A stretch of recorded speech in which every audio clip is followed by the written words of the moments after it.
Eran días malos, eran tiempos de crisis donde la tormenta se veía bordeando el horizonte. Israel, el reino del norte, compuesto por 10 tribus hebreas, había caído en las manos de los asirios. Los ejércitos extranjeros habían arrasado la ciudad. Asesinaron a los hombres jóvenes, a los adultos, violaron a las mujeres. De Israel ya no quedaba nada. Pasados casi 100 años, los ejércitos babilonios acechaban al reino de Judá. La pregunta era, ¿pasará aquí lo que pasó allá? ¿Caerá Jerusalén como cayó Samaria? ¿Será Judá borrada de la faz de la tierra? La mayor parte de los sacerdotes afirmaban que Jerusalén no podía caer en manos de los ejércitos extranjeros. Afirmaban que Dios intervendría milagrosamente para garantizar la seguridad de la ciudad santa. Sin embargo, el profeta Jeremías tenía una visión distinta. El profeta afirmaba que Dios había entregado la ciudad en las manos de los invasores extranjeros. ¿Sabes por qué? Por los muchos pecados de la comunidad. Acusaba a los reyes y a las familias de los poderosos de haber violado el pacto con Dios. Robaban al pueblo inocente. También acusaban al pueblo de haber caído en el pecado de la idolatría, adorando a las divinidades de los pueblos extranjeros. Sus palabras, las palabras de Jeremías, eran palabras duras. Jeremías anunció que los ejércitos extranjeros invadirían Jerusalén. Vamos a leerlo en Jeremías capítulo 1, versículos 14 y 15.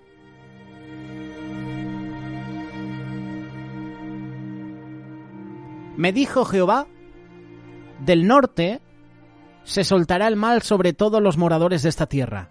Porque he aquí que yo convoco a todas las familias de los reinos del norte, dice Jehová, y vendrán, y pondrá cada uno su campamento a la entrada de las puertas de Jerusalén, y junto a todos sus muros en derredor, y contra todas las ciudades de Judá.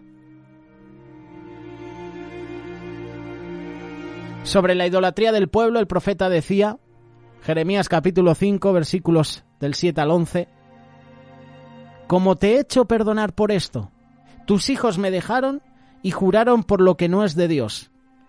Los sacié y adulteraron. En casa de prostitutas se juntaron en compañías. Como caballos bien alimentados, cada cual reclinaba tras la mujer de su prójimo. ¿No había de castigar esto, dice Jehová? ¿De una nación como esta no se había de vengar mi alma? Escalad sus muros y destruid, pero no del todo. Quitad las almenas de sus muros porque no son de Jehová. Porque resultamente se rebelaron contra mí la casa de Israel y la casa de Judá. Palabra de Jehová, Jeremías capítulo 5, versículos del 7 al 11. ¿Cómo discernir la verdad entre estos mensajes? Porque el pueblo estaba confundido. Los profetas de la corte del rey decían que Jerusalén no podía caer en manos de los extranjeros, pero Jeremías anunciaba juicio. No confíen en esos que los engañan diciendo, aquí está el templo del Señor. Aquí está el templo del Señor. Jeremías capítulo 7, versículo 4. Los profetas acostumbraban a acompañar sus mensajes con actos proféticos que de alguna manera ilustraban las enseñanzas. Jeremías hizo varios actos proféticos. Quizás el más memorable es el que hizo en la casa del alfarero.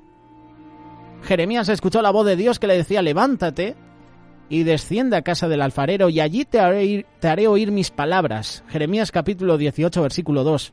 Al llegar allí el profeta vio al alfarero de la vecindad que estaba trabajando en el torno. Y el torno del alfarero, buscando en internet, es una máquina que tiene una superficie redonda, hablando del torno antiguo, una superficie redonda y plana, también llamada platina, que sobre un eje le hace girar. Sobre la platina el alfarero modela o tornea el barro con las manos mojadas en una sustancia llamada barbotina. Es una pasta con alto contenido en agua. Y el artesano moldea el barro por medio de apretones, de estiramientos. En la antigüedad el torno era movido por el pie del alfarero. Actuaba sobre una rueda pesada de madera. Y esto le daba al sistema suficiente inercia para girar constantemente. A pesar de la presión y a pesar del freno que el alfarero ejercía sobre el barro. Mientras el profeta veía al alfarero trabajar, notó que la vasija le estaba saliendo mal. Lo puedes leer en el versículo 4, Jeremías 18. Entonces, usando el mismo barro, el alfarero unió la masa y volvió a empezar. Esta vez la vasija quedó bien y el alfarero pudo colocarla en el horno. Versículo 5. Dios vuelve a hablar al profeta. En ese momento Dios habla a Jeremías. ¿No podré yo hacer con vosotros como este alfarero, casa de Israel? Dice Jehová. Como el barro en manos del alfarero, así sois vosotros en mis manos, casa de Israel. Ese día el pueblo de Judá comprendió el mensaje que Dios le había dado a Jeremías. Dios no deseaba destruir a su pueblo. Del mismo modo que el alfarero podía hacer otra vasija de la misma masa de barro, Dios quería darle una nueva forma a su pueblo. Como alfarero, no desecha el barro. Dios no deseaba desechar a su pueblo. Dios desea que su pueblo comprenda que ha pecado. Y nosotros pecamos todos los días. Y Dios quiere que vayamos a Él arrepentidos. Dios quiere que regresemos a esa comunión con Él, porque déjame decirte, el pecado nos separa de Dios. Hace que tu relación con Dios vaya disminuyendo hasta que desaparece.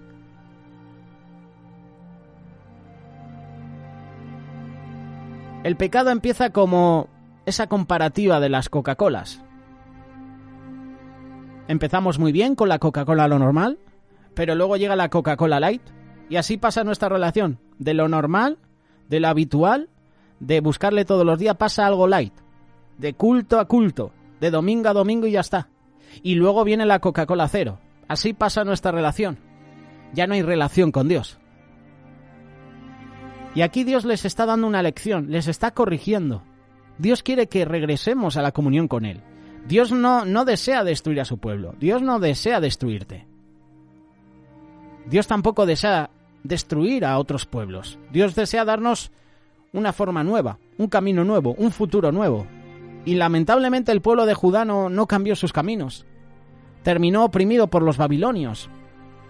El liderazgo político, cívico, religioso fue deportado a Babilonia. Fue encarcelado en campos de concentración. El liderazgo militar fue asesinado. Pasaron varias décadas antes de que el pueblo judío pudiera volver a su tierra. El otro día salió un documental sobre esto. Sobre el pueblo de Dios cautivo en Babilonia. Y muchas personas leen esto como una pieza arqueológica. Lo ven como una reliquia del pasado, que habla de las tribulaciones del antiguo pueblo de Israel. No piensan que tiene pertenencia algo para su vida, que de esto nosotros podemos aplicar algo. Yo te propongo algo. Leamos este pasaje bíblico como lo que es. Palabra de Dios para nosotros. Dios hoy dice a nuestro pueblo que debe mejorar sus caminos. Esto es lo que te está diciendo a ti y a mí. Esto es lo que Dios dice a nuestra vida. Debemos mejorar en nuestros caminos, debemos mejorar nuestras obras. Si quieres un buen futuro, si quieres paz y prosperidad en tu vida, mejora tu camino, mejora tus obras. Por mucho tiempo nos hemos amparado en la idea de que nada malo nos puede pasar, de que cuando nos convertimos al Señor ya tenemos todo solucionado. Mientras tanto, el crimen arropa nuestra tierra. La pandemia está azotando naciones, guerras. Aunque si te fijas ahora parece ser que las guerras se han calmado un poquito. Parece ser que hay paz, entre comillas, en algunos pueblos. Pero aún así hay actos vandálicos, hay robos, hay hurtos, hay violaciones a jovencitas, a mujeres. Hay más divorcios, hay más aborto, hay más contaminación. El crimen está en nuestra tierra, derramando la sangre de personas inocentes. Basta ya de usar el nombre de Dios en vano para justificar nuestros excesos. La corrupción tiene un precio muy alto y no hay que ir muy lejos. En España cada 2 por 3, corrupción en el Partido Socialista, en el Partido Popular, porque no sabemos de Vox y de Ciudadanos, pero tenemos también a Unidas Podemos. Bueno, no hay que ir muy lejos para ver la corrupción que hay en el gobierno de España. La crisis de valores que come nuestro pueblo nos está matando a plazos cómodos. Si no cambiamos nuestros caminos, vamos a enfrentar el juicio de Dios. La buena noticia es que el juicio de Dios no destruye, sino que transforma. Dios no quiere destruirte, Dios quiere transformarte. Dios no quiere destruir a la Iglesia, sino que quiere transformarla en una comunidad de fe vibrante que bendiga a todos. Que los hermanos estén en paz, en armonía. Que los hermanos se respeten unos a otros.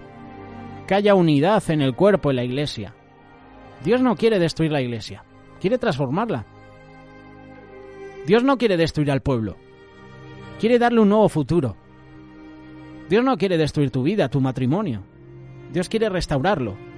Ahora tienes que analizar qué hay en tu matrimonio, qué hay en tu vida que impide que el Señor sea lo primero. Por eso el Señor quiere que nos volvamos a Él. ¿Queremos paz, prosperidad? ¿Queremos que el Señor nos bendiga? Es tiempo de volverse a Él.